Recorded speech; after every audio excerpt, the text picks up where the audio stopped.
ছাদ বাগানে যাদের এই ধরনের কুল গাছ আছে, যে কোনো প্রজাতির কুল গাছ, তারা ভাবছেন যে এই সময় এত ফুল এসছে, কিন্তু ফুলগুলোকে কি করে ধরে রাখবো, ফুল থেকে কি করে ফলের গুটি সেট করাবো। তাদের জন্যে কয়েকটা টিপস আমি তুলে ধরব। ছাদ বাগানের সবথেকে সহজ পরিচর্যার কোনো গাছ যদি হয় তাহলে হচ্ছে কুল গাছ। কুল গাছ আমরা আমাদের ছাদ বাগানে অতি সহজেই কম পরিচর্যার মাধ্যমে আমরা কিন্তু ফসল ফলাতে পারি। কিন্তু এই যে এত ফুল এসছে, এই ফুল গাছগুলো কিন্তু এই ফুলগুলোর থেকে আর কি ফল ফলানো, সেক্ষেত্রে একটু এদের কেয়ার করতে হবে, একটু যত্ন নিতে হবে। তাহলে দেখবেন একদম ছোট গাছে, 1 বছরের গাছের মধ্যেই আর কি ফুল প্রচুর পরিমাণে আসবে এবং তার থেকে ফলে পরিণত হবে। আমার এই ডালটায় এত পরিমাণে ফুল এসছে, এর মধ্যে কিন্তু সব কিছু ফলে পরিণত হবে না। তার কারণ এই যে ফুলগুলো দেখতে পাচ্ছেন, এই ফুলের মধ্যে কিছু আছে পুরুষ ফুল আর কিছু আছে স্ত্রী ফুল। পুরুষ ফুল থেকে তো ফুলে পরিণত হবে না, আর স্ত্রী ফুলের মধ্যেও কিছু ফুল ঝরে যাবে। এই ফুল ঝরে যাওয়ার কয়েকটা কারণ আছে। 1 নম্বর হচ্ছে, এখন এটা তো শীতকালের ফুল, এখন প্রচণ্ড গরম। এই গরমের মধ্যে যদি কোনো গ্রিন নেট বা কোনো শেড না থাকে, তাহলে এই সময়টা এই যে ফুলগুলো, এগুলো একটু গরম হয়ে এগুলো শুকিয়ে যেতে পারে। এটা একটা কারণ। আর হচ্ছে পলিনেশন যদি ঠিকমতো না হয়, তাহলে সেই ফুলগুলো ঝরে যেতে পারে। আর একটা কারণ হচ্ছে, একটা গাছের বয়স অনুযায়ী কিন্তু গাছটা নিজেকে কতটুকু ফল ধরাতে পারবে, সেটা কিন্তু গাছের উপরেই অনেকটা ডিপেন্ড করছে। কারণ একটা ছোট 1 বছরের গাছ যদি হয়, সেই গাছে আমরা অনেক ফলন ফলাবো, সেটা কিন্তু হয় না। গাছ নিজে থেকেই কিছু ফুল ছড়িয়ে দেবে। আর একটা কারণ হচ্ছে যে গাছে পুষ্টির যদি অভাব হয়, সেক্ষেত্রে অনেক ফুল আমরা দেখব ঝরে যাচ্ছে।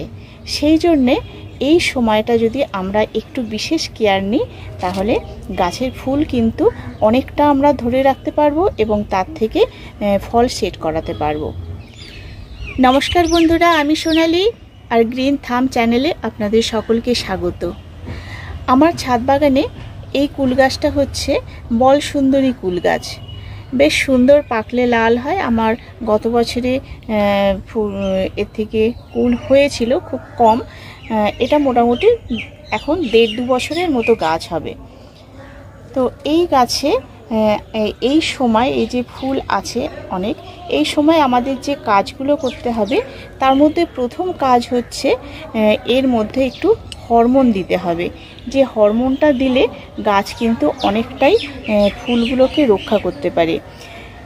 এই যে একটা দেখতে পাচ্ছেন বুস্টার 2, এই বুস্টার 2টা আমরা কি করব, 1 লিটার জলে মাত্র 1 ফোঁটা, কমও নয় বেশিও নয়, 1 ফোঁটা ভালো করে ঝাঁকিয়ে গুলে নিয়ে এই গাছটা আমরা খুব ভোরের দিকে আমরা স্প্রে করে দেব। এই কাজটা আমাদের মোটামুটি 2 বার করতে হবে। এই হরমোন প্রয়োগটা আজকে যদি করি, আজকের ডেটে, তাহলে কিন্তু ঠিক 1 মাস পরে আরেকবার দেয়া যেতে পারে। এরপরে হচ্ছে এর পুষ্টিমূল্য কি, আমরা সেটা প্রথমে জেনে নেব। যে এর পুষ্টির জন্য যে কোনো ধরনের আমরা যে কোনো জৈব সার দিতে পারি, জৈব কম্পোস্ট দিতে পারি। মোটামুটি এর আলাদা কোনো বাদ বিচার নেই যে এটা দেয়া যাবে না বা ওটা দেয়া যাবে না। সর্ষের খোলও দেয়া যায়, সব কিছুই দেয়া যায়। কিন্তু যেহেতু এখন ফুল আছে, সেই জন্য এই অবস্থায় সর্ষে খোল বা নাইট্রোজেন জাতীয় যে কোনো খাবার আমরা কম পরিমাণে দেব। এখন যেটা দিতে হবে সেটা হচ্ছে, এই গাছের জন্য প্রত্যেক মাসে মিক্স সার দিতে হবে। মিক্স সারের মধ্যে থাকবে হাড় গুঁড়ো, শিং চাচা আর বাদাম খোল দেওয়া যেতে পারে। আর তাছাড়া জিয়ার দানা বা যে কোনো সিউইড এক্সট্র্যাক্ট এই সময় কিন্তু গাছে দিয়ে দিতে হবে, তাহলে এর পুষ্টিটা থাকবে। তবে মিক্স সার বাজার থেকে কিনে আনা মিক্সারের মধ্যে বেশিরভাগটাই কিন্তু সর্ষের খোল থাকে, সেটা কিন্তু আমাদের দেখে নিতে হবে। সেই জন্য আলাদাভাবে হাড়গুঁড়ো, শিংকুচি এই ধরনের আলাদা আলাদা করে এনে আমরা যদি মিশিয়ে, যারা ছাদ বাগান করছি তাদের তো লাগেই এটা, সেই জন্য এটা নিজেরা বানিয়ে রাখলে সেই মতো যদি গাছে দিই তাহলে গাছের এটা উপকারে লাগবে। এই সময় গাছের যেহেতু একটু পুষ্টির চাহিদা বেশি থাকে, একটু বেশি পরিমাণে নিউট্রিয়েন্টের দরকার হয়, সেই জন্যে এই যেগুলো বললাম সেগুলো তো দিতেই হবে। এছাড়া মাসের এই সময় আর কি মাসে দুবার যদি একটু অনুখাদ্য কিছু দেয়া যায়, যে কোনো অনুখাদ্য আপনারা নিশ্চয়ই বাড়িতে আছে আপনাদের, বায়োভিটা হোক, অ্যাগ্রোমিন গোল্ড বা আরও অনেক কিছু আছে, সেগুলো আপনারা দিয়ে দিতে পারেন। আপনারা যে কোনো প্রজাতির কুল গাছ বাড়িতে আনতে পারেন। বাও কুলটা বেশ সবথেকে বড় টাইপের হয়, বা ভারত সুন্দরী, বল সুন্দরী, এ ধরনের প্রচুর কুল আছে। এখন তো আমরা আগে কি করতাম, সরস্বতীর পুজোর আগে কুল খেতাম না, কিন্তু এখন প্রচুর প্রজাতির কুল হয়ে গেছে যেগুলো আমরা সারা বছরই পেতে পারি। তো সেই মতো আর কি আপনারা গাছ চয়েস করবেন, চয়েস করে বাড়িতে এনে রাখবেন। কারণ আমরা যারা বাগান করি তাদের ইচ্ছে হয় সব ধরনের গাছই আমাদের বাগানে থাক, কিন্তু যারা করতে পারেন না আর কি, মানে সময় মেলে না, তারা কি করবেন, কিছু গাছ যেগুলো খুব সহজেই হয়ে যায় সেই রকম কিছু গাছ, এরকম যেমন কুল গাছ, পেয়ারা গাছ, এগুলো কিন্তু খুব সহজেই হয়। এগুলো আপনারা বাড়িতে রাখলে আপনারা প্রচুর পরিমাণে ফলন পেতে পারেন। আমি এখন 1 মুঠো পরিমাণ মিক্স সার আমি এই গাছে দিয়ে দিলাম। 1 মুঠো কি 2 মুঠো দেওয়া যেতে পারে, কারণ জায়গাটা বড়, আর একটুখানি ঘাস টাস কিছু হলে এগুলোকে একটু তুলে ফেলে দিতে হবে, না হলে ওরাই সব খেয়ে নেবে।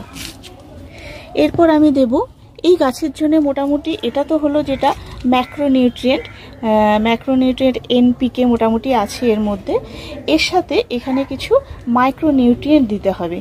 আমি কলার খোসা ভিজিয়ে রেখেছিলাম, এই কলার খোসা ভেজানো জল, এটা এর সাথে আমি একটু দিয়েছি ম্যাগনেসিয়াম সালফেট। একটু বলতে এই গাছের জন্যে 1/2 চামচ মতো বা তার থেকে 1 চিমটে বেশি মতো দিলেও হবে, 1 চামচের কম কিন্তু। এইভাবে ভালো করে এতে গুলে আমি এখন এতে দিয়ে দিলাম। এছাড়া কলার খোসা গুঁড়ো করে বা পেস্ট করেও কিন্তু দেয়া যায়। এছাড়া আরও 4 দিন পরে আমি দেব এই গাছে একটু ক্যালসিয়াম। ক্যালসিয়ামের মধ্যে কি দেওয়া যেতে পারে, ক্যালসিয়ামের মধ্যে দিতে পারি, আমি যেটা করি সেটা হচ্ছে ডিমের খোসা ভালো করে ধুয়ে সেটাকে মিক্সিতে গুঁড়ো করে এই মাটির সাথে মিশিয়ে দেব। একসাথে আমি দিলাম না, এটা আমি খেপে খেপে দেব, কারণ আমরা যেমন একসাথে সব খাবার হজম করতে পারি না, গাছেরও সেরকম কিছু ব্যাপার থাকে, সেই জন্য আজকে দিলাম, আবার 4-5 দিন পর এটা আমরা দিয়ে দেব। এছাড়া আমরা যে জৈব তরল সার দিই সেই তরল সারটা দেব। এখন কিন্তু সর্ষে খোল পচা জলটা একদমই দেব না। আর এরপরে আরেকটা জিনিস দিতে হবে, সেটা হচ্ছে বোরন। 1 থেকে 1.5 গ্রাম 1 লিটার জলে গুলে ভালো করে স্প্রে করে দিতে হবে। আমাদের গাছে যেমন মূল থেকে, গোড়া থেকে আর কি কিছু খাদ্য গাছ সংগ্রহ করে, তাছাড়া পাতাতেও কিছু নিউট্রিয়েন্ট দেওয়ার দরকার।